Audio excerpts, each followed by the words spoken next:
Let's talk some about the stack. You may remember when we introduced the Linux and C memory model that we had this region of memory that we called the stack, and we said that it was located high in the process's address space, and that its location was randomized, and that it grew downward. So it grew from high addresses to low addresses. The stack is going to end up being extremely important to us once we start thinking about procedure calls and functions in assembly. And so we need to address at this point how we would manipulate that stack. And then later on, we're going to use that stack to implement procedure calls. So the system stack holds 8-byte slots growing downward from high addresses to low addresses. There is a dedicated register, a special purpose register called the stack pointer, SP.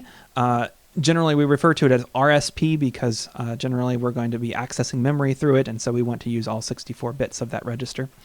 So SP stores the address of the top of the stack, and top here is a little confusing, right? Because remember that if the stack is growing downwards, then the top of the stack is at the bottom of the memory region in our diagram, right? So we could write the diagram in reverse, right? We could put the low address up at the top and then the higher address down at the bottom, and then the stack would be growing up. But we generally draw the memory diagrams looking like this.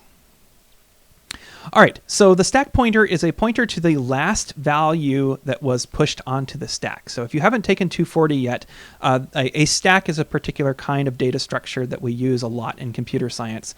And it consists of just memory that you access in a particular manner where you always add things to one end of the data structure and you remove them from that same end. So you'll just kind of pile things on top of it. So think about, maybe a stack of pancakes, and you put pancakes on top, and then you need to take those pancakes off before you can get to the pancakes that you put on to the stack earlier. So it's the same idea here.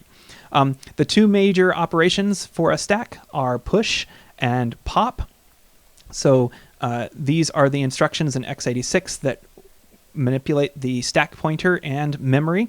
So push Q will subtract 8 from the stack pointer, and it will store the value of the register that you give it at that location in memory. So this is the old value of the stack pointer. So if we wanted to push something onto the stack, then we move the stack pointer down and we write the thing that we want to put into memory at that new location.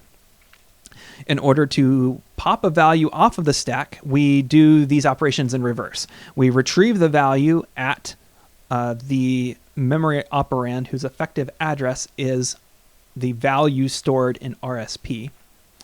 And we store that value into the register that is in the instruction.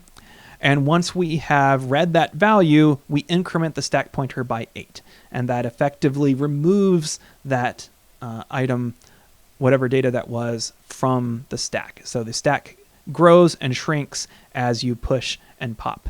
And this is what we call a last in, first out data structure. So the last thing that was pushed is going to be the first thing that is popped.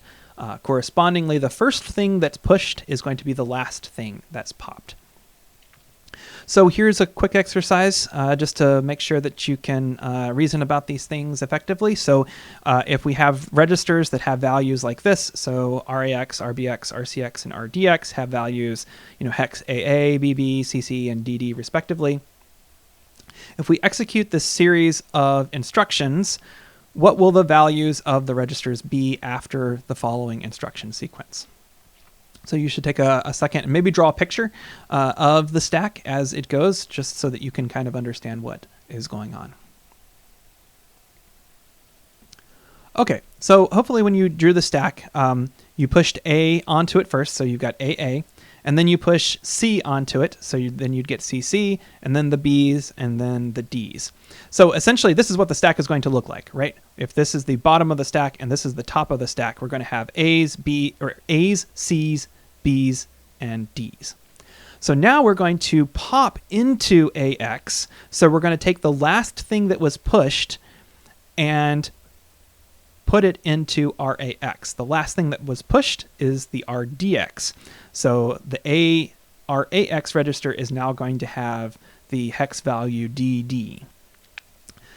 And that value is now no longer on the stack.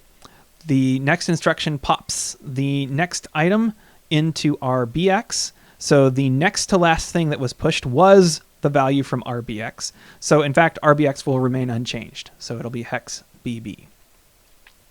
C will then get the next value, which is was C. So it will be what was originally in RCX, so the hex CC. And then the last one, RDX, will get the first thing that was popped, or the first thing that was pushed, which is the value that was originally in our AX or AA. So essentially what we've done is we've left B and C unchanged, and we've swapped the values of our AX and our DX. So we'll find that the stack is very good at sort of unraveling a long chain of events that occur. And in fact, that's exactly what we're going to use it for when we want to implement procedure calls.